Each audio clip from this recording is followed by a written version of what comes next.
we're joined by the most famous hands in the SAS, Mr. Rusty Firmin. You saw how quickly she reacted at the Iranian embassy siege as soon as they had proof of murder on UK soil. Get Rusty on the phone. Rusty, you don't need any gloves, mate. Go in there and fucking wipe them out. And how hard is it? You know, I know people have watched the SAS reality show. Yeah, well, just turn that off. It doesn't bear any resemblance. I remember when there was that bombing as well in Brighton. Margaret Thatcher missed her by fairly close. It's never gone away. It might be hidden and it might be used as a cover for something else, but it's not gone away. It's the roughest jungle I've been in. Is that because the spiders have got baseball bats and the snakes have got hammers? Because you've got a life jacket on your back and you can see like this. The first thing I saw was a knife. We had 19 guys die in one helicopter. What's it like being played by Billy Elliot? I said to him, well, just remember, Jamie, Rusty don't f***ing dance, 19 left in the building. Wow. Did anybody come over the radio and say, I only asked you to blow the bloody window off? I want to say a big thanks to all our sponsors. We love you. And without you, we wouldn't be able to make this amazing show. Big thank you to Dr. Green NFT for being one of our sponsors of the show. So the Dr. Green NFT project is coming out of Portugal, and it's going to revolutionise the way that medical is transacted and distributed throughout the world.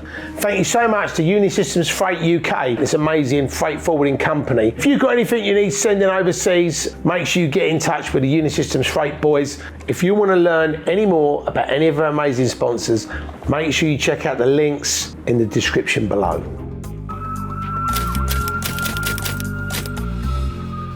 Welcome back to the Criminal Connection podcast. My name's Terry Stone, and today we're joined by the most famous hands in the SAS, Mr. Rusty Firmin. Good afternoon. Thank you for the invite. I'm just admiring your hands there, Rusty. You've got some nice hands there, mate. Yeah, I've looked after them, mate. Yeah, need them for the job. You need them for the job? I need them for the job. You know, thanks for coming on the show. Like most people, you know, in the world, had an obsession with the Special Forces since I was a child, and obviously wondered all about, you know, what they do, how they operate, all that sort of stuff. So it'd be great to just hear your story, you know, where you grew up and what led you into the army. Well, yeah, thanks for the invite, as I say. Nice to be back down London, change place. What do you think of London now? I hate it.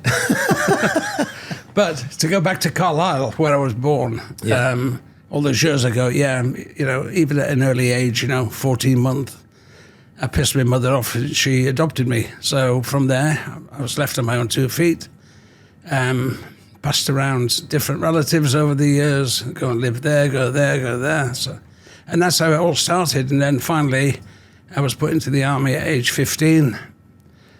Junior Leaders Regiment Royal Artillery. Don't even ask me how I got there, but I did. How did you get there? I have no idea. Because I was a long-haired Rolling Stones fan, right? You had my wig on from Rise of the Foot, something. Yeah. But actually, that's what I did. And I was forced in, marched down to a place called Nuneaton, Bramcote, in Warwickshire, Junior Leaders Regiment. Straight in, they take one look at you, put you in the chair, gone. Everything, you're now discipline. One thing I never had as a kid, nobody to look after me, was discipline. I was wild. And when I went in the army, £50 after my first 3 months would have got me out of the army, because that's what it was going to cost. I couldn't get the £50, went back after the Christmas break, and the initial training had been done then, and then I found myself doing what I wanted to do in the first place, be a footballer. Right. Because I always wanted to be a footballer, but I was a skinny runt at 5'2", 7 stone. You know, in my school alone, we had 3 England schoolboy footballers. Wow. In one school. So that's... You think they've sat in the air up there? Yeah. It must have been. Yeah. It must have been. But there's 3 in my school alone. So the chances of getting in the school team were nil. But when I went into junior leaders, I started playing for them and grew, within 2 years, I grew about 8.5 inches. Wow. And put on, with food, good training. And I was in the tracksuit more than I was in the uniform for the next few years. and finally actually ended up representing the British Army at football. Wow. Which is as high as you can go in semi-professional football. Because I was then going to, not unbeknown to me, I was going to be in the army for 27 years altogether. Wow. Having wanted to buy myself out at age 15. So I suppose really the army for you was like your family. It became a family because there were still some national service guys knocking around when I left junior leaders. They were footballers. Geordie used to play for Stoke City and places like. They took me under their wing a bit, and then with them, all we did up in Barnard Castle before we moved down to Salisbury was play football. And in my day, that's what it was. You could go and clean everything up in the morning, knock off in the afternoon. Some guys would go for a beer, or you could go and play football and stuff. Right. And that's how it was. It's not like that nowadays, but in my day, that's how it was. So I've got a question for you, Rusty. So back in the day, right, there was national service. Now there isn't. Do you think if we had the national service, it would actually be a good thing for the UK? So national service, I think, was brilliant. It brought a lot of people together. And guys who only went in for 2 years, remember, I think it was for 2 years, the guys who went in for 2 years very often stayed a course after that. Yeah. People who didn't want to go in the military, like me, they go in at, was it 18 or something, 18 plus, and they decide that it's for them. And because it was for them, they stayed in and made very good soldiers. You need to have, and I would say, a balance where it's going to work. Because, it's a difficult one. But I don't see anything wrong with national service. I just think the way the UK is at the moment, it feels like it feels a little bit lawless in parts. And I'm sort of wondering whether people always talk about, these people that are brought up on council estates or don't have a good start and they end up sort of falling into crime or misbehaving. And obviously, if you did have that national service, I know the army's not for everybody, but I definitely think it would instill some discipline in everybody. Do you know what I mean? So that's my personal view. But no, but it did in me. I was a guy with no discipline. But as I went through my military career, I had to have discipline to do the types of work I was doing and not be a loose cannon, if you like. So I had to do that. And of course, the experienced guys around me, I learnt off. I didn't go in thinking I missed SAS, not at all. Right. So I went in and went through the system into the artillery, into the commandos, got my Greenberry, went from there to the SAS and spent 15 years. Mine was progressive. But when I look back at how I got there, hard work for definite. But when you look at me at day one, and you look at me when I came out, you would never have thought it was the same person. Even I thought that. Wow. Because a lot of people, always sort of say, oh, I'd love to be in the SAS or the SBS or Delta Force. And obviously they don't necessarily know the journey. So the journey for you was, obviously you went in the junior leaders. Yeah. And then when you see the commandos, you actually went in the Marines. From junior leaders, I went into an artillery unit, 49 Field Regiment. From there, you do the Marine course, but people forget that Marines are administered by the Navy. They're not Army. We, 2-9 Commando, which is Royal Artillery, based in Plymouth, are administered by the Army. So what you do is you do your own beat-up course, as they call it, for a month, right, to get weasel out the people who are not for it. Once you've done that, you then go straight down to Lympstone and do the Marine course. Only when you've passed the Marine Green Beret course, you're then given the Green Beret. But you've done both. You've done a beat-up of your own, and then you've done the Marine course. Right. Then you get your Green Beret. And only then do you get it. If you fail that, you don't get it. Right. I actually went on that PRC course in Lympstone. I tried out for the Marines when I was 17. And I didn't like heights. So when I went on that fucking Tarzan thing, I was like up there and I was just like, I can't fucking do this. and I run along, you know when you run along that thing and then you have to punch through the net? Yeah. I grabbed the net and he went, no, you got to go up there, and I couldn't do it again. I was like, I can't fucking do it. Yeah. So I never got in, which I was gutted about. But at the it's time not- I was boxing and I was into fitness. Yeah. And I fancied doing something like that. But for you, in the Army, the Army commandos and the Navy command, it's the same thing, basically. It's the same thing. You got to do the same course, the same Yeah. selection process. Yeah. And then when you come out of there, did you ever sort of think, oh, maybe I'll do the Special Forces, or did they come for you? No, it's voluntary. You can't. They don't push you on anything. No, I didn't know if they SAS asked you to do selection. You know, I didn't know if that was... Yeah, well, but it's still voluntary. You'd still have to say it's a voluntary. You sign it Right. to say I'm volunteering, and then you volunteer, and then you go on one of the 2 selections a year, either summer or winter selection, and then you start that. And then you've got the next 6 months being put through it. Yeah, And did you pass on the first one, Musty? yeah. And how hard is it for people that, you know, I know people have watched the SAS reality show, but in real life, how hard is that selection process? Yeah, well, just turn that off. It doesn't bear any resemblance, okay? But it is hard. It's not just physically hard, it's mentally hard, because you're being tested, you're being watched. You don't know what times you've got to do certain tests in. They only tell you afterwards. So everything is getting as much out of you that you can put into it in all different ways, you know. And at the end of test week itself, you've got the famous 42 miler when you've been beaten for a whole month. And then you've got the 42 miler on the last day with full weapon, you know, and kit and equipment on your back. How heavy is the gun and the backpack? All of it together would have been about 60 or 70 pounds. Right. Water, you've got water, which is heavy as well. If you want to go out for a 3-mile run, try that, and then you'll see how fucking hard 42 miles is. But I'm not being funny. On the physical side, I was always fit anyway. But I've seen people come and go, and every day they're dropping out. You know, when you get up in the morning, you see another bed empty that night. It's not for everybody. Lots of people have tried. When you saw the empty bed, were you like fucking lightweight? Yeah, yeah, because you didn't have to buy him a pint that night when you're coming off the training. He was gone. Wow. But it's not for everybody. And, you know, I take my hat off to people who've tried it and failed. What is the pass rate? Is it about 10%? I don't know what it is now. I don't keep tabs on anything to do with them anymore.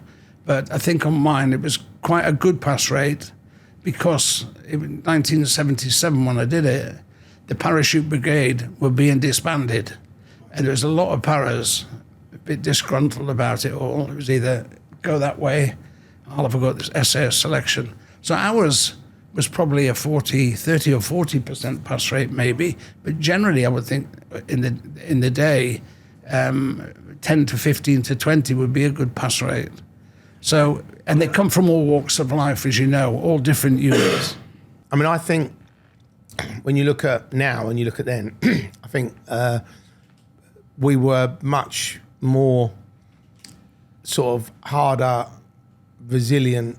Do you know what I mean? I think now people are a lot less, you know, when you put people through something as extreme as that you've got to be, you know, slightly sort of fucking crazy to want to run 42 miles. Jesus. No, but you have, haven't you, right? And it's not for everybody. And No, it's not for everybody. a lot of people would just go, yeah, I want to join. And then when they get maybe into mile 10, they go, F this, I'm going home.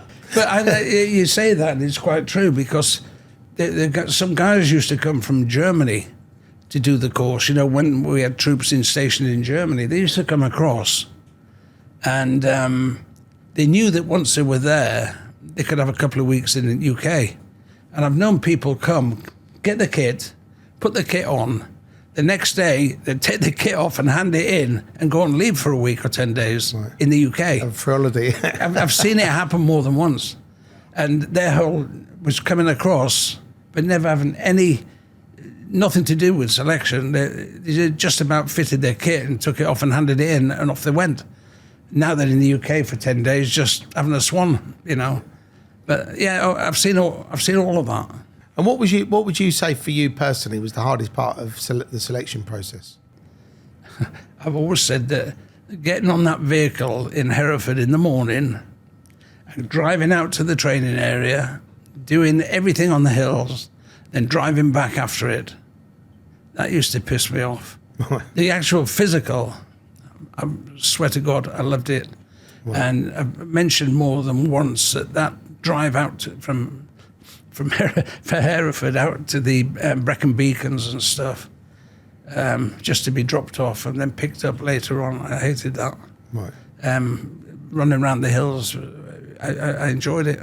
And when you actually get told you've passed, what is the ceremony? Is it literally just like you stand all up and, you know, it's like a proper like parade thing, and then they physically present you with a beret? Or is it more private thing where they...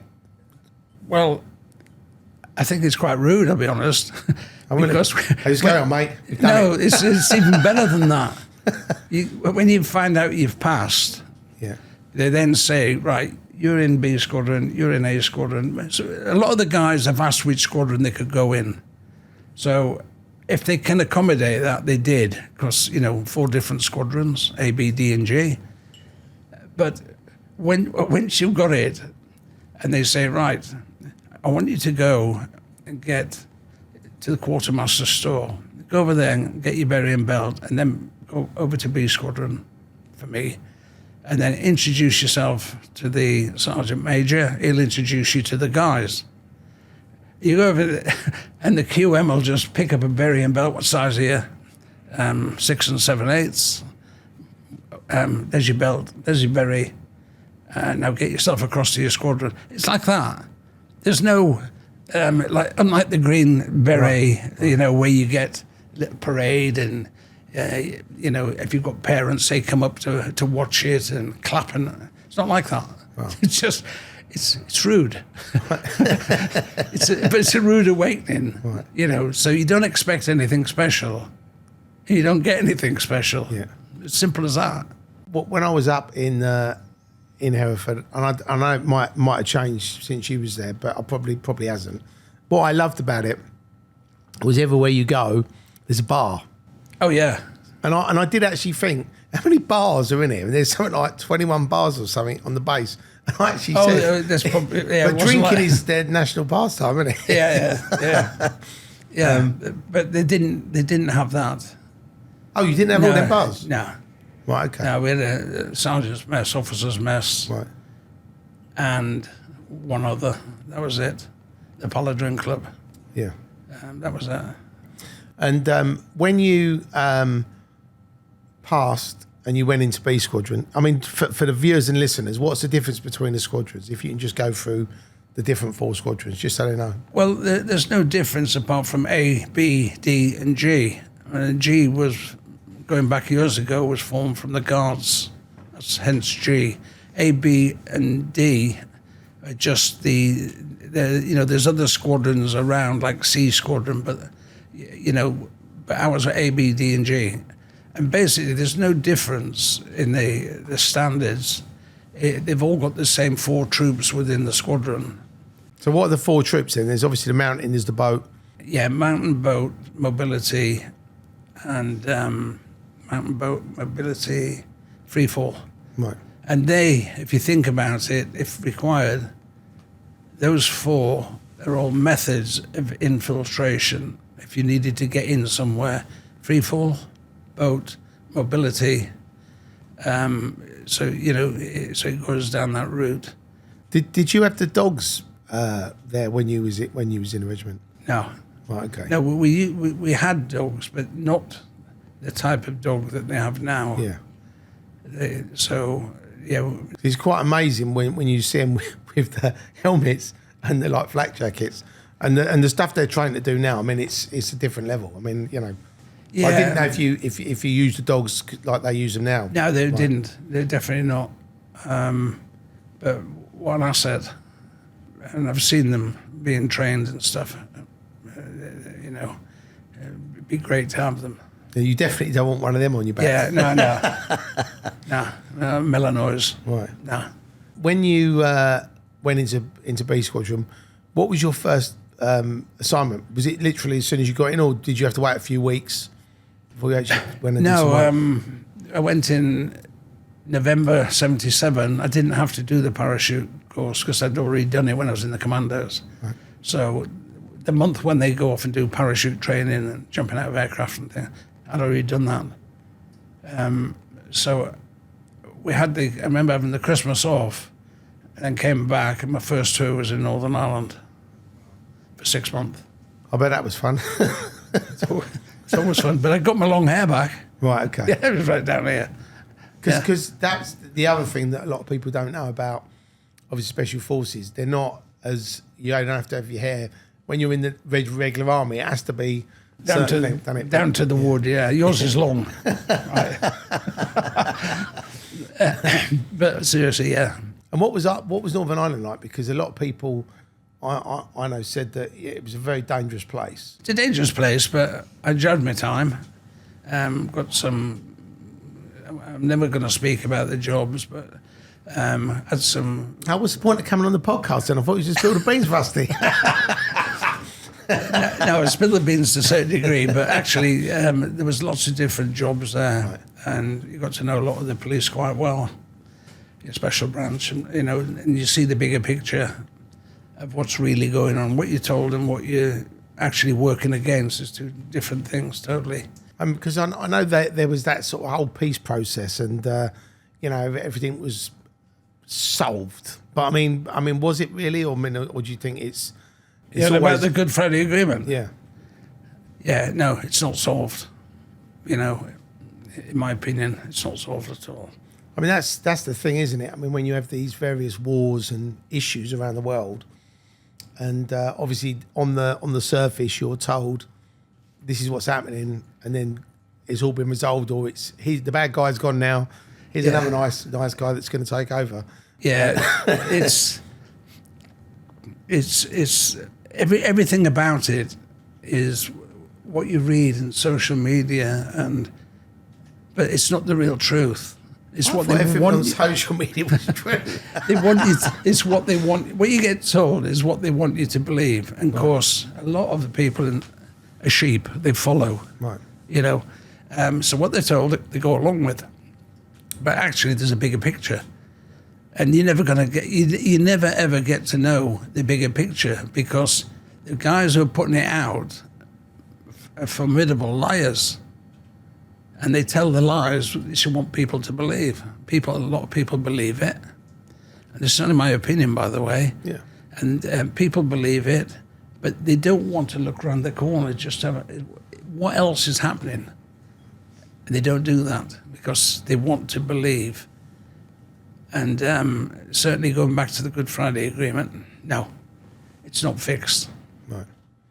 It's a shame, really, because I know a lot of people who... on both sides of that, and I think, I mean, I remember when there was that bombing as well in Brighton as well. Margaret Thatcher. Yeah, I mean that was that was the RO, wasn't it? Yeah. Right. Yeah, that was missed her by fairly close, but when that happened, was you a Maggie Thatcher fan? Yeah. So I was as well. Yeah. Oh, she was good. I'm definitely a Margaret Thatcher, especially when I see the state of what we've got now. Yeah. Big nose Sunak and stuff. I mean, what's wrong with these people? They won't stand up for anybody. They're another bunch of liars. Maggie Thatcher, at least, she had her faults. Don't get me wrong. I think what was good about her, though, was she obviously I'm working class and I lived on a council estate, and she gave us the right to buy our council home. So without that going through, we may never have owned house. So I was always grateful for that, and I don't know, there was something about her. I mean, obviously, like you said, she had her faults. But for me, she was sort of like for the people. Yeah, I know it sounds mad, but I did watch Citizen Smith as a kid. Yeah. All that power to the people stuff. I did think she grabbed a bit of that. Yeah, but I'll be honest with you, I'm talking about from a military side, being in the military when she was Prime Minister. Yeah. You saw how quickly she reacted at the Iranian embassy siege. As soon as they had proof of murder on UK soil, she put the task... Get Rusty on the phone. Rusty, you don't need any gloves, mate. Go in there and fucking wipe them out. Yeah. And then the Falklands, she put the task force together. But she didn't really muck about. But there are some sides to the story. I've met her a few times. Do you know what was she like, though? Yeah, she's okay. Did she have that? She had that bag, didn't she? She always had that. It looked like she had a gun in it or something. Oh. Yeah, right. Well, Margaret Thatcher, I met her a few times, did a few demonstrations in the camp for her. Dignitaries come to the camp. And after the siege ended, she came to Regent's Park Barracks with her husband, Dennis Thatcher, and William Whitelaw, the Home Secretary. They came and said thanks and went round and spoke to everybody. And she was very approachable, no problem. But at the same time, I liked the way she handles stuff. Yeah. And as I say, I've heard about certain things, but actually I'm talking about how she supported the military, give them a pay rise, actually. Yeah. So it wasn't all bad. I mean that was one thing. I know in Herford there's the Clock Tower charity, and they obviously raise a lot of money for the guys when they obviously die in action. And I thought that was a nice touch, and I do support that charity and help raise money for the regiment. But when I actually found out what the guys get paid, I was shocked because I thought they would have got paid a lot more. Yeah, because they do risk their lives every time they go on a call. They could die. Yeah. Right? So yeah, you know, you join because you want to join. You know, the pay would always everybody would like to have more pay. Yeah. But I do know that from when I was serving, that guys enjoyed what they did. Yeah. And I can say now that my 15 years there, that nobody had to motivate me, and there wasn't a day that I didn't want to go to work. Right. How many people can say that in the jobs that they do? Not many. Not many, yeah. I mean, I being the Podfather. Yeah. Obviously. every day's fun for me. Yeah, I bet. but I'm not jumping out of planes killing people. So. But for you, when you did the Northern Ireland, you was there for 6 months. It was 6 month tours. Right. Then you swap over, another squadron comes in. And was it literally patrolling stuff, or was it more like undercover stuff where you sort of went undercover and walked around going top of the morning? Pretty much more undercover, but I did work with the Green Army, as they call it. That's the Irish guys? That's their... No, our guys. But the other military, not the SAS side of it. Right. We call them the Green Army because they were always in green stuff. We were in all sorts of stuff. Right. So if we wanted to refer to them without using name, it'd be the Green Army. Got it. It's just something that's been there for years. It's not...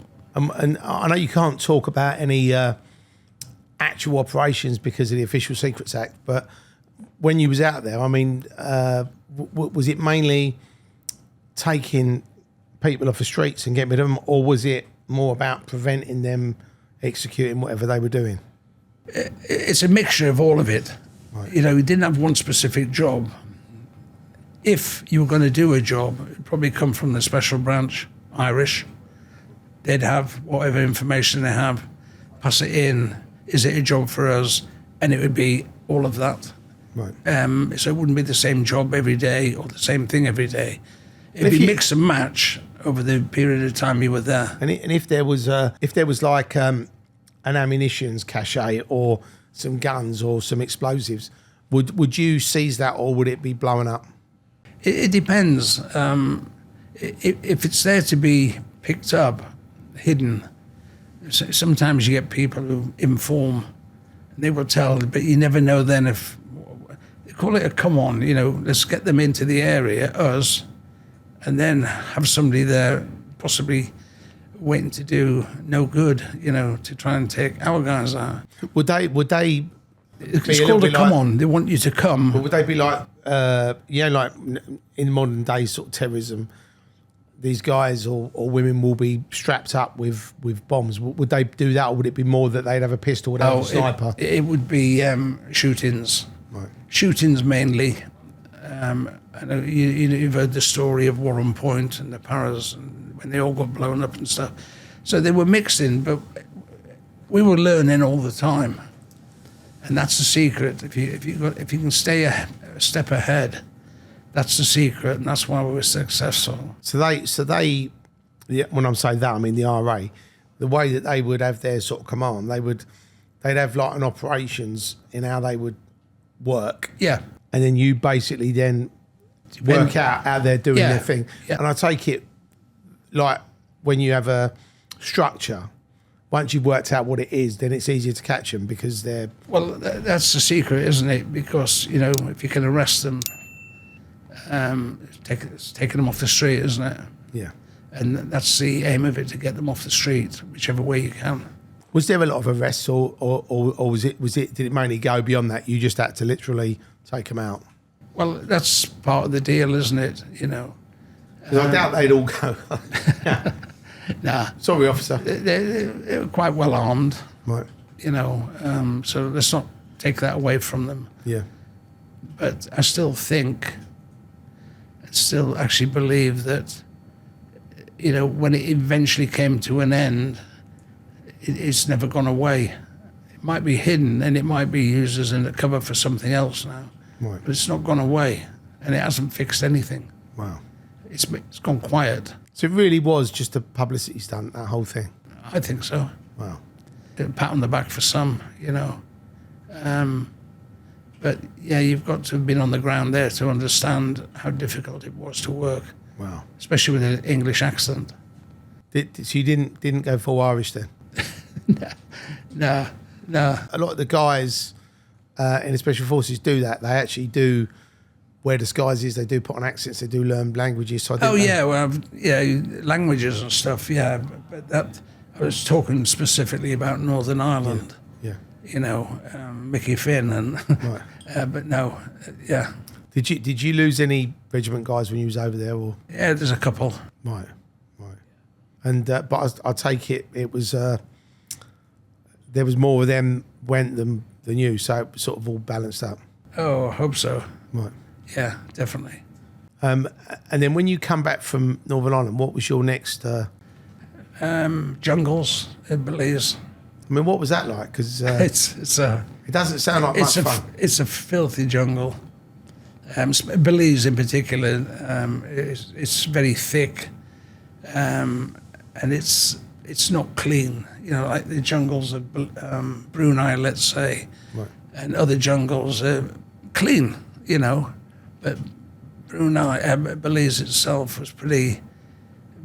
Yeah, it was pretty. It's the roughest jungle I've been in. Wow. And I've been in quite a few. Is that because the spiders have got baseball bats and the snakes have got hammers? Yeah, but yeah, it's very difficult to work in. You know? Someone said, I've never been to a jungle, but Yeah. someone said it's really hard to breathe. Feels very close. Well, it is because you're wet you're all just the wet, time. yeah. If you're not sweating, which you always sweat, and so you've got your wet kit on all the time, and You'd have thought if they were that hot, they'd all wear mankinis, wouldn't you? camouflage. Camouflage mankinis. Yeah. As long as they've got... can Is go it an with that. SA-80? Is that the gun they have? We never use them. The Green Army have got SA-80s. We used to use Armalites and Armalites, right. AR-16s and things like that, yeah. It's a weapon of choice, but I'm afraid the SA-80 is at the bottom of the list. Right, okay. Absolutely, yeah. The weapons of choice was the Armalite AR-15. And then When what I else? was there, AR-16, AR-15, M203, which is the one that fires a bomb underneath, Yeah. for those who know what it is. Anyone who plays Call of Duty, grenade! That's it. That's it, yeah. But they're real ones. Right, yeah. So- Blow people up. Yeah. So pretty much they are, let's go back to Vietnam, not that I was there, but they used to use them, and they're very, very tried and tested weapon, the AR-15, 16, M203. So if it was good enough for them, it's certainly good enough for us. And an AR-15, 16, that is that Armalite. It's like it's a long rifle, or is it? It's lighter than the SLR, right. which was the British Army standard prior to the SA-80. Right. So it's a nice weapon, easy to clean, easy to use, very robust, and it's ideal for places like that. And what was the pistol you'd be issued with? Was that? Mine was 9mm high power Browning, which was bog standard issue in those days. Did you have a choice, or was it literally that? There was some other ones, but I always all I did was put some different grips on, Pacamaya grips they're called, and they were a bit more to get your hand onto. Right. Apart from that, it was bog standard, and it may have had a high profile sight towards the end, front sight and rear sight. And the jungle warfare, or the training, or whatever you want to call it, was that just to get you ready, so that if there was ever a call out when you had to go somewhere like that, then... Well, that's what we did, didn't we? Belize was under threat from Guatemala. Didn't know that. Yeah, in the 70s. I did my jungle training there when I was on selection. The next time I went out, I was in my squadron. But there was a threat from Twataguat. Is that what they were called? That was the technical name from... That was a T-shirt, Twataguat.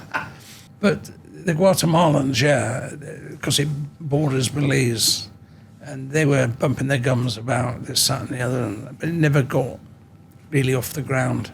Right. I think there's some skirmishes, but that was it. Did you ever go anywhere really cold? South Atlantic. Wow. So you've gone from the jungle to the South Atlantic. But that was in the Falklands. I went there. Oh, she was in the Falklands? Yeah. Right, okay. Yeah, but guess what? When we went to the Falklands, it was so quick. We went there with jungle attire. It was all jungle kit. It wasn't any warm weather kit, nothing. Right. And we jumped into the South Atlantic. It's fucking free. It was, that ain't a joke, mate. I mean, I had to piss inside my wetsuit to get it warm. What? Seriously. And then you just bob along until somebody comes and picks you up. Wow. But underneath my wetsuit, the time I was there, I had jungle warfare kit on. Oh, so you actually wore the wetsuit and the jungle thing at the same time? That was to jump into the Atlantic from the C-130s. That's how we got into That's how we got to the fleet. We flew, refueled a couple of times in midair, and when we got when we could see the fleet, it was time to jump out into the Atlantic in a snowstorm. You could see you couldn't see. You could see a boat. You couldn't see it. And once we hit the water, you just waited. I suppose that's probably a scary time because you're absolutely freezing. Freezing. You're just hoping that somebody doesn't fucking forget you there. But if you read, when you read my book, one of them, you'll see that the first thing I saw, because you got a life jacket on your back, and you can see like this. That's about it. And the first thing I saw was a knife, and it came down straight through my life jacket, and they pull you on board. Wow. The inflatables. And that was the first thing I saw. You saw a knife because you're thinking, please don't be Argentinian, please don't be Argentinian. But you can have the fucking island, I don't want it. Yeah, you can have that. And the oil, take the oil with it, and the minerals, yeah. But that's the first thing I saw, was a knife. It cut the life jacket. Because I'm still, at that stage, I had my parachute on. Yeah. But that was it, When you was in the Falklands, I mean, obviously, comparing it to like the Northern Ireland thing, it was a fairly short war, wasn't it? Yeah, April to June. Because I remember Maggie basically sending the boats, and I remember like, we're gonna have a war now. It was early April. Can't remember the exact date. 6 maybe springs to mind, but it finished on the 14th of June. Wow. So it was a short conflict. I don't even call it a war. Am I right? Am I wrong? I don't know. But did you get to do much there, or was it mainly just... No, what we did is, our job, the other squadrons were already there. I was on a language course, actually, when I got taken off and said, we're going down to the Falklands. Okay. So our job was... to go to Ascension Island first, halfway, And there we were going to train for a specific operation, which was against mainland Argentina. And that's what we did. So we practiced all this C-130 landing and taking off and jumping out and attacking, because unbeknown to a lot of people, there was 3 Exocet missiles left in that base, Punta Gorda. There was 3 Exocet missiles which had done all the damage to the guards. Remember when the boats got blown up and a lot of injuries? Well, I remember They were caused by Exocet missiles. Right. Exocet missiles were given to Argentina by the French. Yeah, our mates. Cheers. Cheers, Macron. Yeah, big nose. And our job was to stop those Exocet missiles being used. So we kept practicing to hit the Argentinian air base, find those Exocet missiles, destroy them, destroy the aircraft that flew them, the Super Etendards, Right. and kill the pilots, and then escape and evade, if anybody was left, over the mountains into Chile, because Chile was a little bit friendly, because Maggie Thatcher was quite pally with Pinochet. Right. So we had a safe, but it was nicknamed, for obvious reasons, Operation Certain Death, because 2 C-130s to land in the middle of Argentina with no air support, no nothing. And 60 guys, 70 at the most, and then take out all of them and then escape and evade. When it was surrounded, the airbase was surrounded with Marines. I think you'll agree that not only would it have been hairy, Yeah. the chances of me sitting here today would have been like nil. But that was called off at the last minute. As you probably remember, we had 19 guys die in one helicopter incident. Yeah, I remember that. Right. Those guys were from 2 different squadrons, not our squadron. And there had to be a reshuffle of men, equipment, and so on, because they died instantly when that chopper went into the South Atlantic and plunged to the bottom. What caused that? Was it a mechanical fault, or was it? There's a number of, they said a bird strike, the big albatross through the engine intake, overloading the helicopter, because the guys were cross-decking, going from one to another boat. They all got on there, then it went bang. Of course, they all went to the bottom that quick. Wow. And there was 19 of them in one go. That's a lot of guys, isn't it? Yeah, and so our plan was taken off, and we were dispatched to take over. One squadron was coming out as we were going in, but the war finished a few days, not long after. Yeah. But to suffice to say that it was a big shock, and what a waste of lives. Because it's funny, a lot of people hear about special forces and they just think they just come into war. But I mean, like with the IRA, which is a terror, criminal, whatever you want to call it, organisation. Obviously, they were deployed against them. When we actually look at home soil, how after the Argentinian war with the Falklands, I'm just trying to think of the timeline. The actual Iranian embassy siege, was that 82? The Falklands was 82 and the siege was 80. Got it. So the siege was actually before the Falklands War, right? So, the 30th of April, 5th of May, 1980. Wow. So again, that was I don't know if you call them criminal or terrorist organisation, doing what they did. It's when the Iranians, they broke into the embassy, didn't they? And they No. It was the Iranian embassy, right, in Princess Gate, number 16 Princess Gate. Yeah. And it was the 6 heavily armed terrorists who were Saddam Hussein back from Iraq. Right. The terrorists. So it was the Iraqis that held up the Iranian embassy. That's right. Got it. I'm trying to remember. It was so long ago. Yeah. I was only 9 then. You're only 10 now. Right. How old was you then, Rusty, when that 30. Wow. And then what happened? I mean, you was obviously up in Herford. Yeah. You got the call. It's all in my book here. Right, okay. Let's have a look. Let's have a look at your book. Because, you got 2 books. I love that.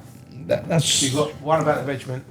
That's my career up until I left the regiment. Amazing. This one, Go, Go, Go, is a definitive story of the Iranian embassy siege, which is turned into a film, 6 days. Do you know something? Have you seen it? I saw it, and I wanted to ask you, Rusty, what's it like being played by Billy Elliot? Oh, ballet dancer. Let me tell you a story then. Right? I went out to New Zealand to meet the stuntmen, the actors, and Jamie Bell. Right. So I gave him a book and said, "You've got to become me." There's my book. He read my book while we're there. Right. However, the Jamie Bell here, Yeah. right, he and the stuntmen and actors, I took off to one side to teach them shooting techniques, which you've seen in 6 days of film. I took them off to one side, but I was concentrating on all of them, but I'd take Jamie to one side because he had to become me, hence the no gloves and all the rest of it. Yeah. So Jamie, a ballet dancer, me trying to teach him how your feet should be. Has he been when very you're shooting. graceful? Yeah. Shooting people. Yeah, a bit fancy.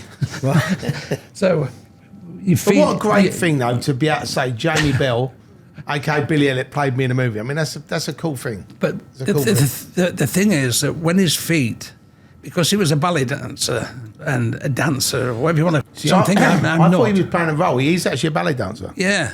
I didn't even know that. Right. Well. Sorry, Well, sorry, not sorry, ballet- Billy. I mean, Jamie. Sorry.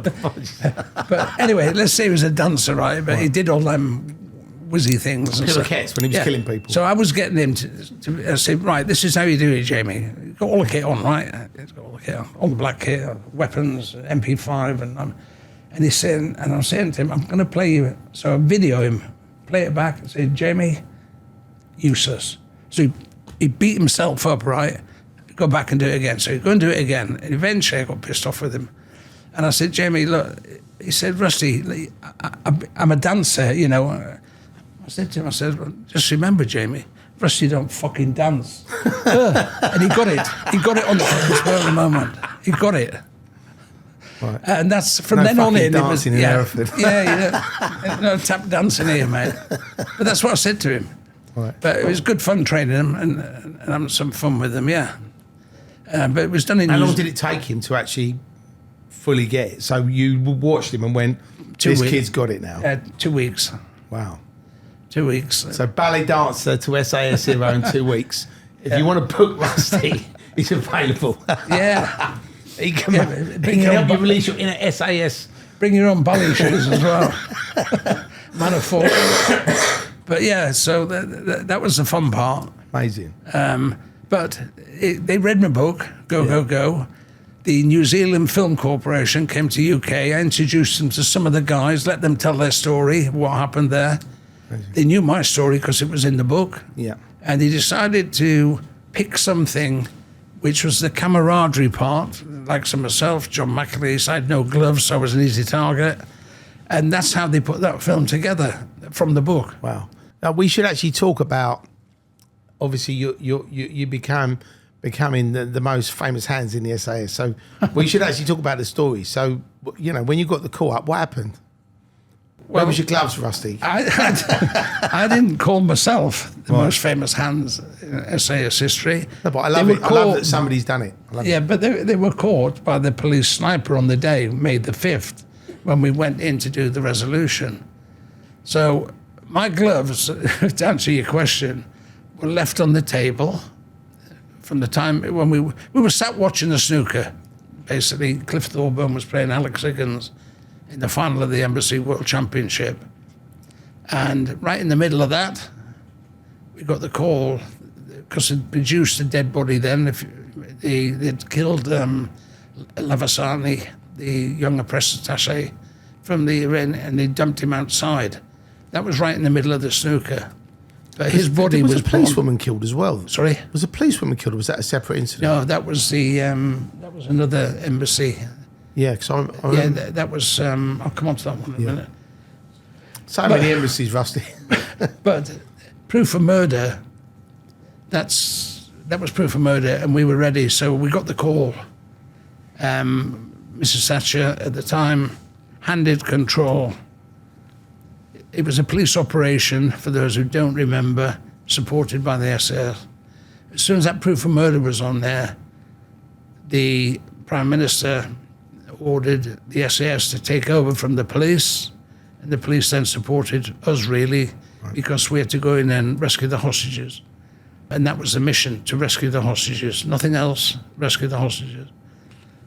I left my gloves on the table where the snooker was on the TV.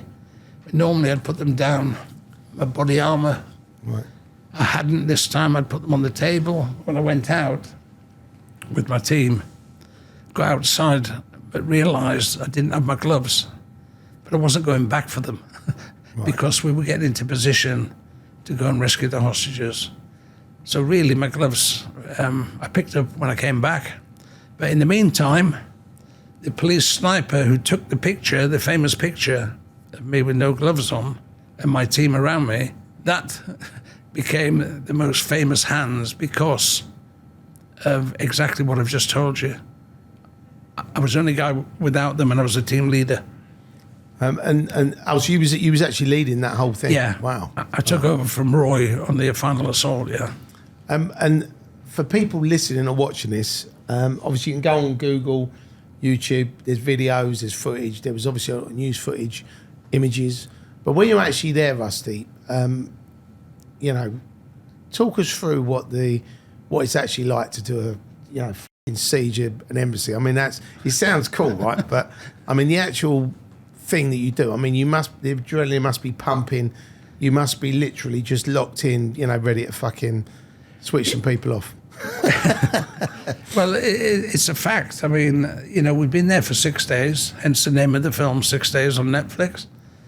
And we trained and rehearsed and planned every minute we were there. We were using as if we were going to go into that embassy and rescue the hostages.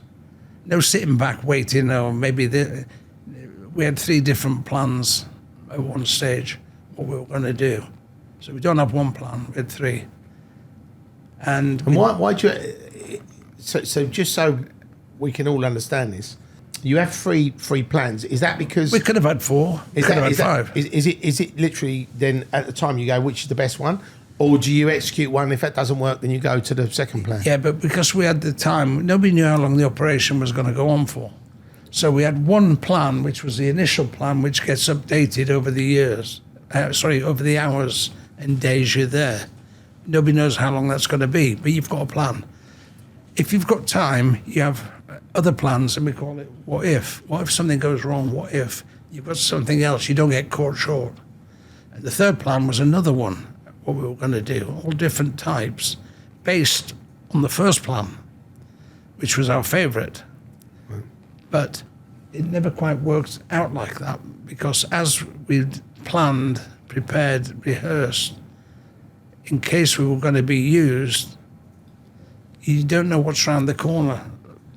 It came in the middle of the snooker. The body was produced. We had our plan. We knew what it was going to be. So the plan 1 that we had, first of all, was the plan we were going to, hit the building simultaneously, 56 rooms on 11 floors. I beg your pardon, 56 rooms on 6 floors. It's a big space, right? It's a big space. And to do it simultaneously, we already had the plans, who was going through which windows or doors. So how many guys were there in your team? Guys that went into the building, 32. That's a lot, isn't it? Wow. Because when you saw it on the telly, it looked 70, like there was about 8 of you. There was about 70, just on about 70 on the operation from the squadron command head shed, as we call it. But actually, guys who entered the building, two teams, red and blue team, there was about 32 guys. The rest were reserves, hostage reception, that type of thing out the back. About 32 guys from the top to the bottom and front and back simultaneously. In case one gets held up, you're hoping another team is going to get through, because every plan you put together, it doesn't matter what you do, don't ever expect it to work as it's being believed to work. There's going to be, and we had a few problems, but the guys that I worked with are all experienced, and they've all got two qualities that say that the guys have got, and it's called adaptability and flexibility. You've got a plan, it's going okay, what happens, what if something goes wrong? You've got to get round that obstacle to achieve what? To achieve your mission. And the mission was to rescue the hostages, of which at that stage there was 19 left in the building. Wow. 25 to start with, but there was 19 still in there when we assaulted the building to rescue the hostages for the resolution, let's say. And there were 6 terrorists? 6 armed terrorists. Wow. Yeah. And what did they have? Was it just like guns, or did they have explosives as well? And grenades and guns. Wow. But we didn't know if there's any booby traps in there at all. Did you have a way of looking into the building, like thermal imagery, so you could actually see where they were? We didn't have thermal imagery, but they had devices, which the spooks, they were putting in devices, listening devices mainly, to try and find out where they were in the building. It's quite accurate, considering it was 43 years ago nearly now. Wow. So at least you kind of knew where they'd be around. We knew roughly where they were, second floor. Right. But actually, it was the second floor, first floor, and ended up on the ground floor. The top floors, there was no action up there at all. But you still had to assault that to pronounce it clear. That's where our plan was. So once the whole building was clear and the terrorists had been dealt with and the hostages were rescued, then it was a matter of getting everybody out the building to the back where they could all be accounted for, handcuffed for those who needed it, females, males, any surviving terrorists. So you'd have all this out the back with the teams of guys that their job was to make sure that happened. And then when that was happening, then the place was ablaze all over, And during the assault, you could hear them screaming and shouting, people falling down the stairs, and as they were being pushed one to one. And when you go into a siege, I take it you don't know who is hostile and who isn't. So I take it you just round them all up and cuff them all up. Out the back, the ones that were engaged inside the building were terrorists, because we'd been studying faces. Right. Eventually, they found passports that were left in their bedsit in, I think it was Earl's Court. Wow. And they took photos. So each A4 size piece of paper had a mugshot on it, and then it had what they thought they were wearing, maybe green combat jacket, this, that, and the other, what weapons, and this was for the 6 terrorists. So that was the 6 terrorists we knew about. It could have been more, but we knew there was 6. So you treat them all the same, but inside, the ones that were identified and were armed were taken out. The way you say it, we disposed of them. I mean, I take it in that environment, you don't want to arrest them, you just want to kill them, because if they're carrying guns and hand grenades, you don't want to risk that someone's going to throw one at you, do you? Yeah, but the thing is, we're a bit more professional than that. Right. We knew what we were doing. We knew who we were up against. We knew what they had. The trouble is, we were better trained than them. Yeah. Yeah, and and we knew what we were doing. And that was, we got rid of 5 of them were taken out. 5 terrorists were taken out inside the building. 1 got out, and all 19 hostages came out. So the mission that we had was achieved. Amazing. And that's why it's remembered so much, nowadays. It's remembered for that. When you said earlier about when you do these things go wrong. Did anything go wrong on that? Yeah.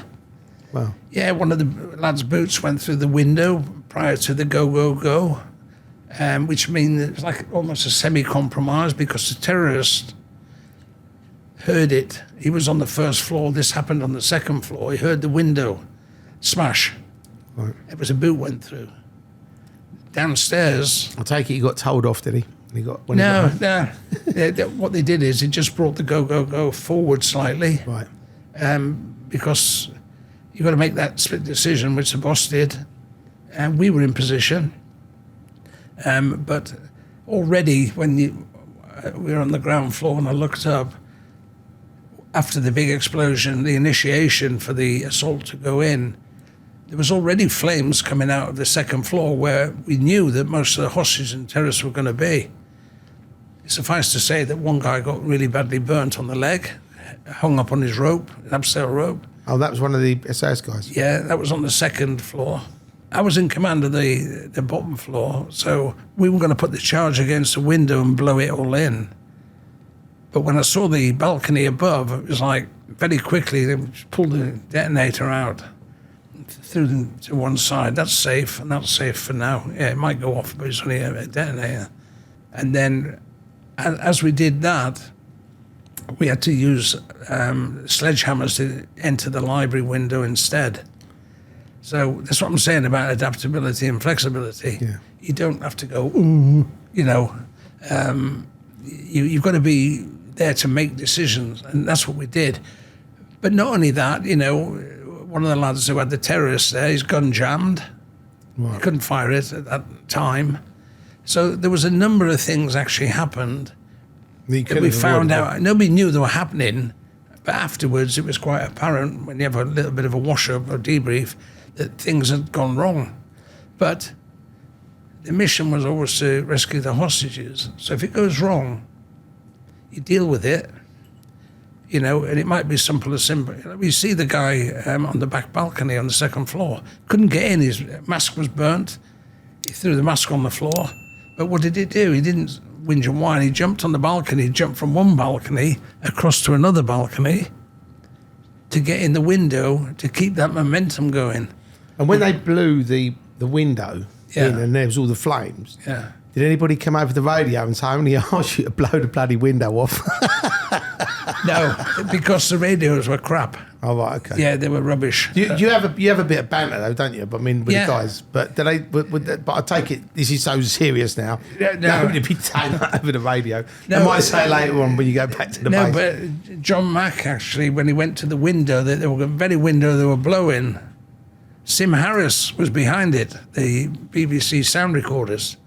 He was behind that window, and he was telling him to get out of the way because they were going to put the charge on. What, and he started waving? Yeah. Fucking get out of the way. Fucking wave me, you idiot, and blow it up. No, he was telling him to get out of the way, but he's got his respirator on, and he's a jock. You know. Yeah. Yeah, it's all that type of stuff. But it means something. Yeah. And he did get out of the way because they subtitles then. They still blew it.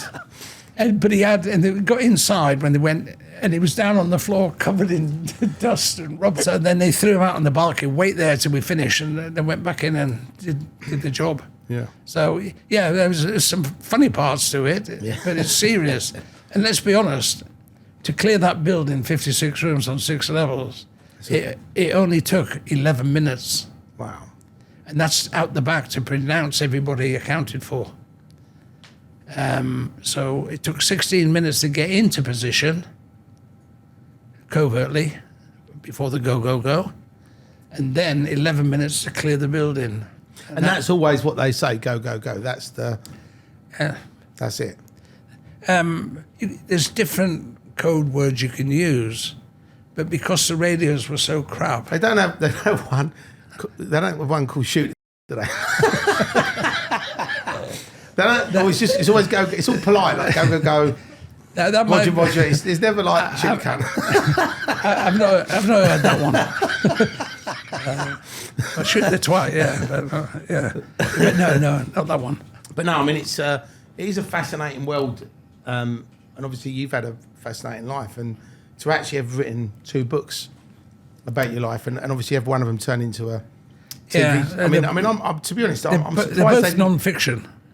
Pardon? They're both non-fiction. Right, but that's important as well, because I think I think the first SAS story I read was Andy McNabb when he wrote Bravo 20. That was the first. Who's he? I don't know, just some author. I think he was ex-SAS guy. But I read his book, and that's then when I thought, oh, this is really interesting. And then I read Chris Ryan's book. Yeah. And obviously I've not had the pleasure of reading your books, Rudy, but... You are, because I'm going to shove them down your throat after. Rudy. I'm not calling you Rudy. I'm really looking forward to reading these books, though, because I did love that show. I'm surprised I didn't make one sooner, to be honest. What, sorry? I'm surprised I didn't make that into a film sooner, because it happened so long ago, didn't it? 1980. And me. They made it into a film. It came out in 2017. The training was done, and the rest was done in 2015. So it took a long time. And what happened with that? Did they approach you about buying your book, and then... They read the book, Go, Go, Go. And these are New Zealand. They read it, the New Zealand Film Corporation. So they read the book, and then they approached us, having read it, through a person I know in London. And I said, yeah, I'll meet them. And I went to meet them, the producer, Andrew. Right. He came across from New Zealand. The scriptwriter, they came across, the director. And I met them all, and they talked through it. And they went back and they sent me a script to read. I haven't spoken to the guys in Herford. Wow. I took Glenn with me to Herford for 5 days. He met some of the guys, had a few beers, a couple of fights. But seriously, that's what I did. And then they went back and he wrote a script. Wow. What do you think? What do I know about scripts? I read it. There was nothing, out of context. Everything was okay. And that's what they did. They got the stuntmen, the actors together, filmed a lot of it in New Zealand. Yeah. And then they came back to London, to Princess Gate itself, where they finalised the filming and stuff on the real building and everything. Amazing. I mean, I suppose for you, Rusty, being on set and watching that, it must have been a bit weird, like bringing back the memories. I mean, it's sort of... do you find from being in the SAS and from doing, your job, some people have obviously had issues with PTSD.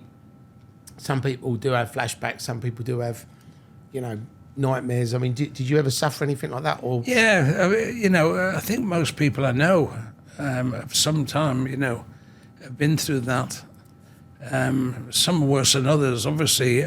By speaking about it, it sort of helped me a bit, rather than keeping it, Did you find the books did that? You were able to just get something out? Actually, it's difficult to say that I do a lot of speaking engagements and type of things, where they want the stories. I've just come back from the States. I was out there for 7 days.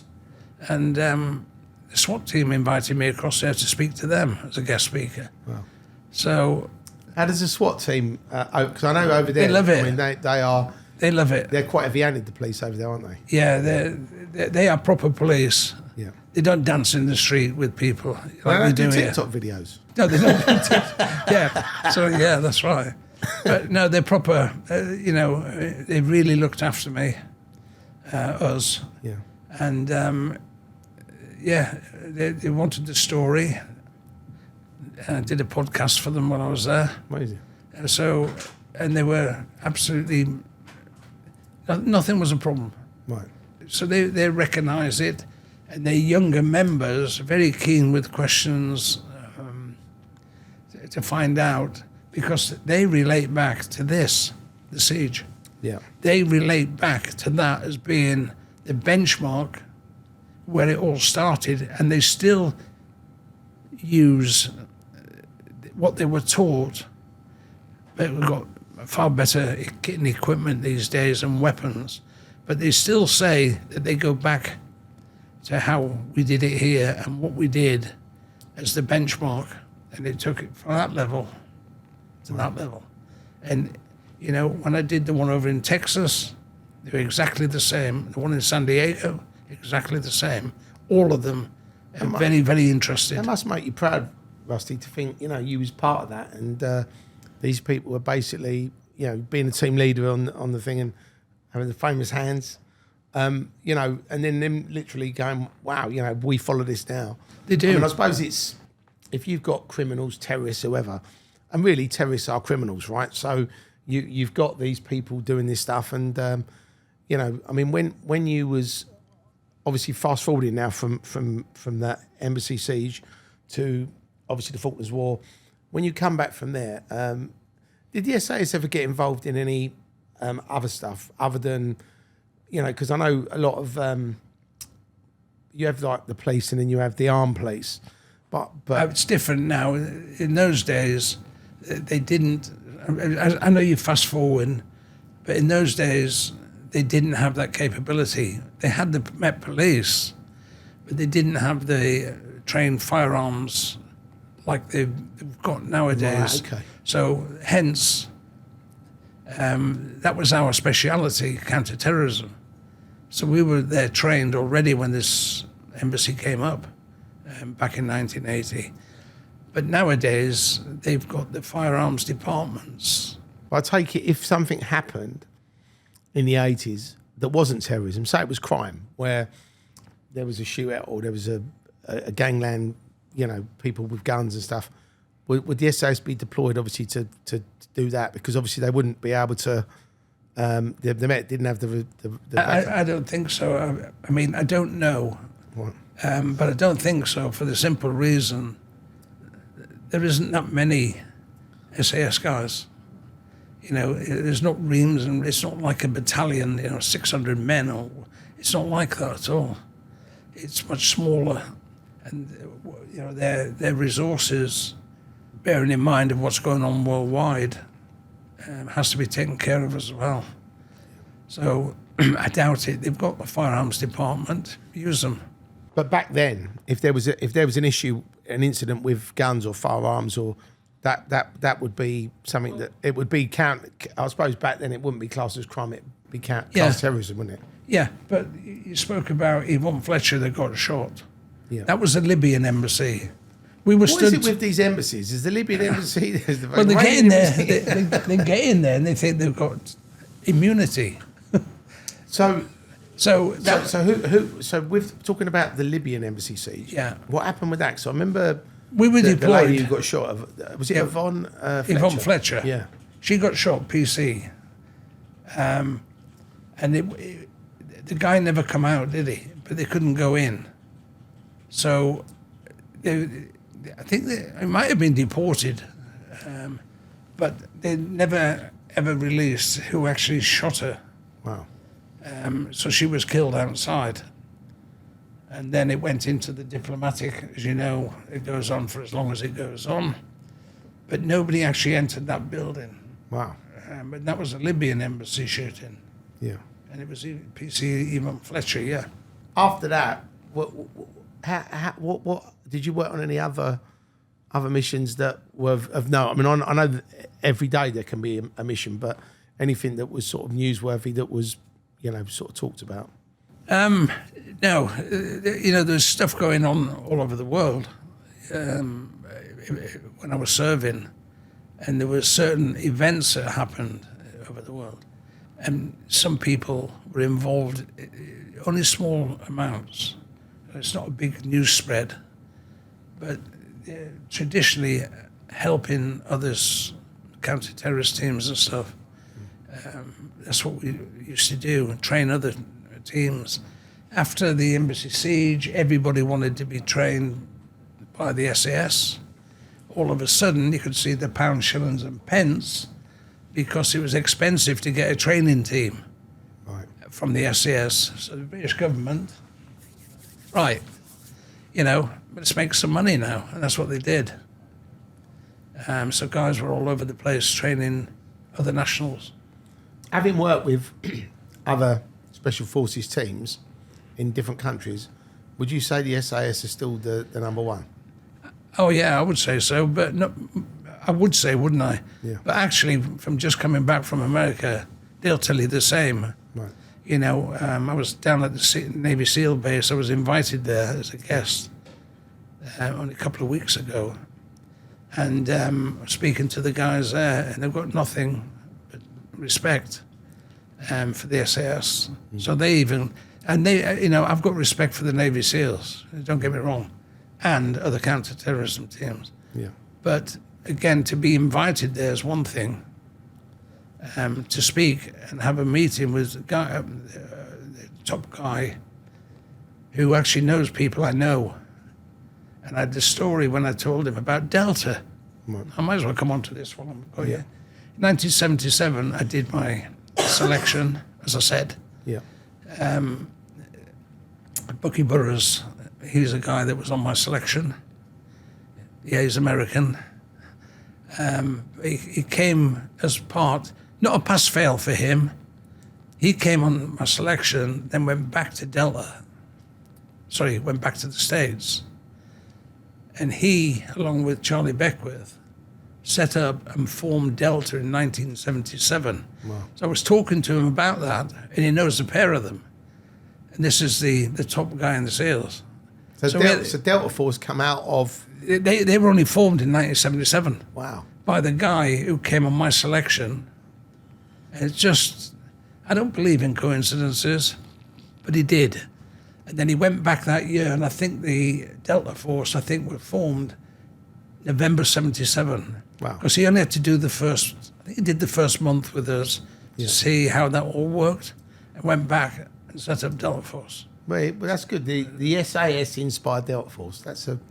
Could well have done. I've never heard of that. That's true. That's great. I love that. That's true. It was on my selection. And what would you say, in your time in the SAS, you must have some funny stories. The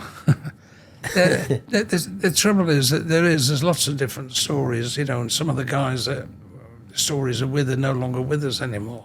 Right. It doesn't really make them funny. Right. But there's all sorts of stories, you know, when you do the courses that you do externally, right. And you blow things up. And it might be in a hospital, stood there with a stethoscope with your best mate, like this. You got love and hate as a doctor on his fucking hands. But the doctors are like, you know, with a big moustache, you know. But there's loads of funny stories because I'll say one thing: if you haven't got a sense of humour there, don't even bother going, because you're going to need it. I mean, I did notice that the banter and the camaraderie and the, you know, I think people worry about, you know, WhatsApp messages, but I think you read some of their messages. I mean, I'll be honest with you. It's squad humour at its best, you know, because some funny characters, and in my opinion, that's a lot of the guys that pass selection are half comedians, you know, because they know when the time gets rough, they know how to push that off. So what's your sort of plans for the future, Rusty? Because you've obviously got these two books. Obviously you're doing your public speaking.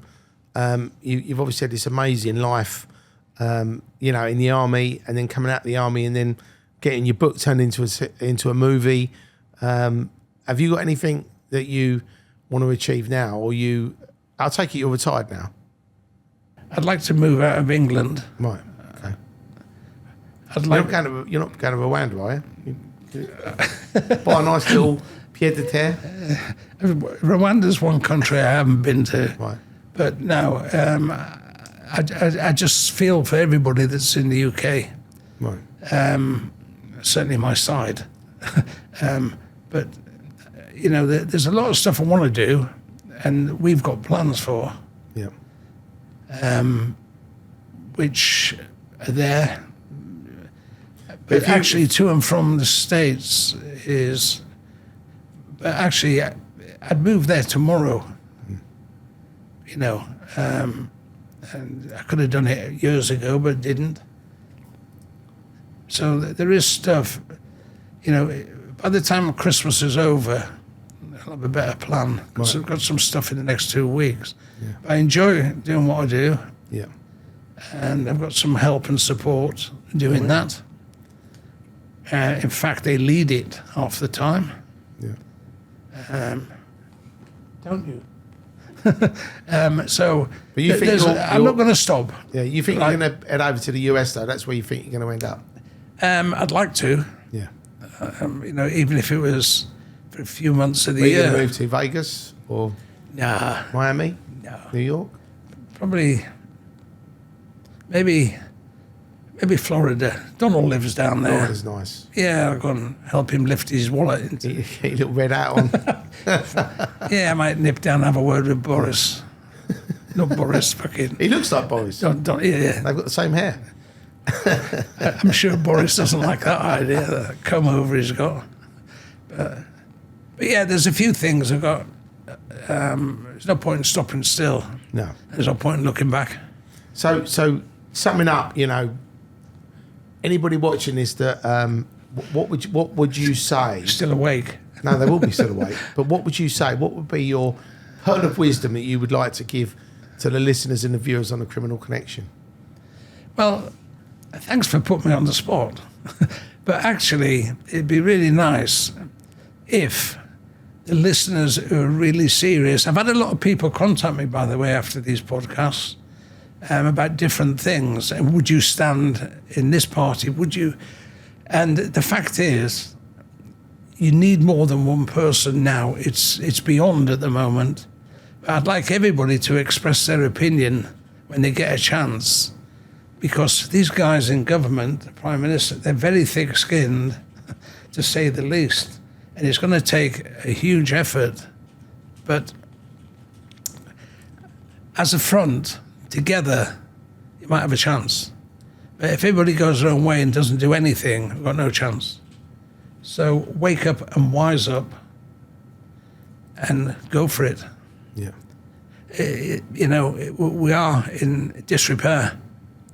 And all we're doing is going further into disrepair. Let's make Britain great again, Rusty. Yeah.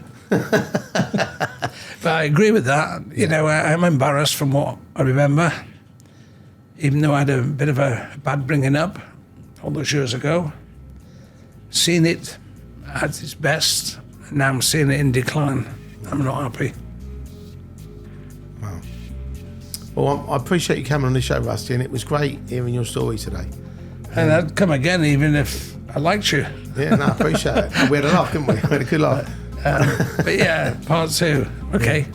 Now, Rusty, But thank yeah, you so much. no Thanks problem. so much for the books as well. I'm really looking forward to reading them. Yeah, I've seen. I'm going to sign them for you. But I'm going to. I'll sign them for you, yeah.